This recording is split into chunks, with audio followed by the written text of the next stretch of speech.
Olá pessoal, uma excelente tarde para vocês. Aqui é o professor Bruno Oliveira. Estamos aqui continuando os nossos estudos sobre a nova lei de licitações. E hoje nós vamos avançar um pouquinho mais falando sobre os agentes públicos dentro da nova lei de licitações. E os artigos que nós trabalharemos nesse vídeo é o 9º e o artigo 10, tá bom? E aí a gente fecha a parte de agentes públicos, que é um capítulo especial da nova lei de licitações sobre esse tema, certo?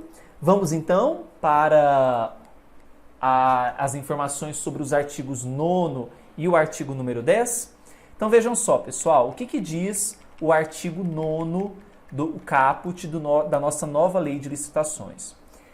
Vai apresentar para nós algumas vedações ao agente público que for designado para atuar nas licitações e nos contratos. Tá? Então, o que é vedado ao agente público? Admitir, prever, incluir ou tolerar nos atos que ele praticar situações que comprometam, restringam ou frustrem o caráter competitivo do processo licitatório, inclusive nos casos de participação de sociedades cooperativas. Então, aquela ação de um agente público frustrando o caráter competitivo, restringindo o caráter competitivo, que é um princípio que deve ser protegido, nós estamos falando de uma vedação a esses agentes. Que estabeleçam preferências ou distinções em razão da naturalidade, da sede, do domicílio dos licitantes. Então, não é permitida não é permitido esse estabelecimento de uma preferência por alguém ter domicílio em uma região e o outro não, ou por uma naturalidade, ser brasileiro, chinês, colombiano. Nós temos que obedecer ao que está previsto no edital como exigências e respeitando os preceitos legais. Que sejam impertinentes ou irrelevantes para o objeto específico do contrato. Então, é vedado ao agente público admitir situações que são irrelevantes para o objeto que está sendo ali previsto naquele contrato. Estabelecer tratamento diferenciado de natureza comercial, legal, trabalhista, previdenciária ou qualquer outra entre empresas brasileiras e estrangeiras, inclusive no que se refere à moeda, modalidade e local de pagamento, mesmo quando envolvido financiamento de agência internacional. Tá? Então, qualquer tratamento diferenciado nesses cenários, comercial, legal, trabalhista, previdenciário ou qualquer outro, é vedado. Opor resistência injustificada ao andamento dos processos e indevidamente retardar ou deixar de praticar ato de ofício ou praticá-lo contra disposição expressa em lei. Tá? Veja, o que consta aqui é uma resistência injustificada ao andamento dos processos. Essa é uma palavra-chave. Porque se houver uma justificativa plausível, uma justificativa dentro dos ditames legais, né, dentro do que prevê a legislação, é possível que haja um impedimento ao andamento ou uma resistência para o andamento. O que não pode é uma resistência injustificada. Tá? Ele também não pode retardar, ele não pode deixar de praticar ato de ofício. Não poderá participar, direta ou indiretamente, da licitação ou da execução do contrato, agente público de órgão ou entidade licitante ou contratante, devendo ser observadas as situações que possam configurar conflito de interesses no exercício ou após o exercício do cargo ou emprego, nos termos da legislação que disciplina a matéria. Vejam só que interessante. Esse impedimento, ele pode ocorrer, então, esse conflito de interesses, ele pode ser configurado antes, na verdade, concomitante com o exercício, ou mesmo após o exercício do cargo ou emprego. Então, não é possível participar de forma direta ou indireta da licitação ou da execução do contrato agente público de órgão ou entidade licitante ou contratante.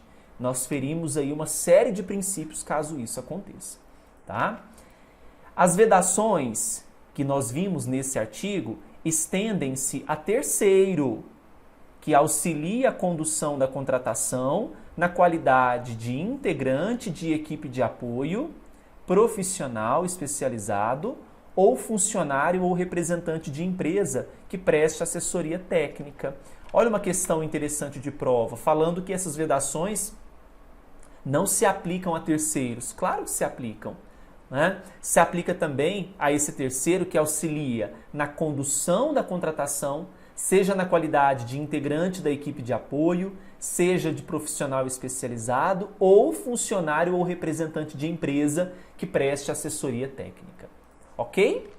Próximo artigo, número 10. Se as autoridades competentes e os servidores públicos que tiverem participado dos procedimentos relacionados às licitações e aos contratos de que trata esta lei, precisarem defender-se nas esferas administrativa, controladora ou judicial, em razão de ato praticado com estrita observância de orientação constante em parecer jurídico, elaborado na forma do parágrafo 1º do artigo 53, nós não vimos, mas só para fazer um gancho, o artigo 53, parágrafo 1º, fala de requisitos que são necessários para a elaboração de parecer jurídico.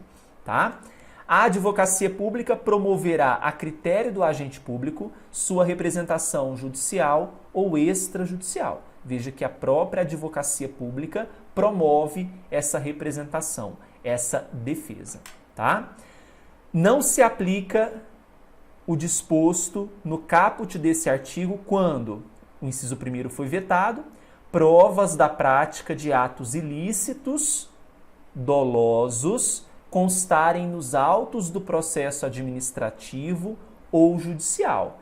Provas de prática de atos ilícitos dolosos. O que o examinador pode brincar na prova? Colocar culposo, então você tem que ficar atento.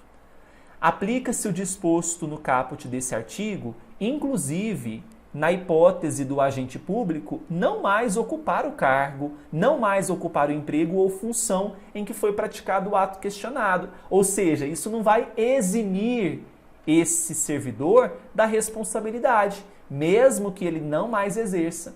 Tá? Então, você acha que vai fugir? Não vai fugir da sua responsabilidade, não.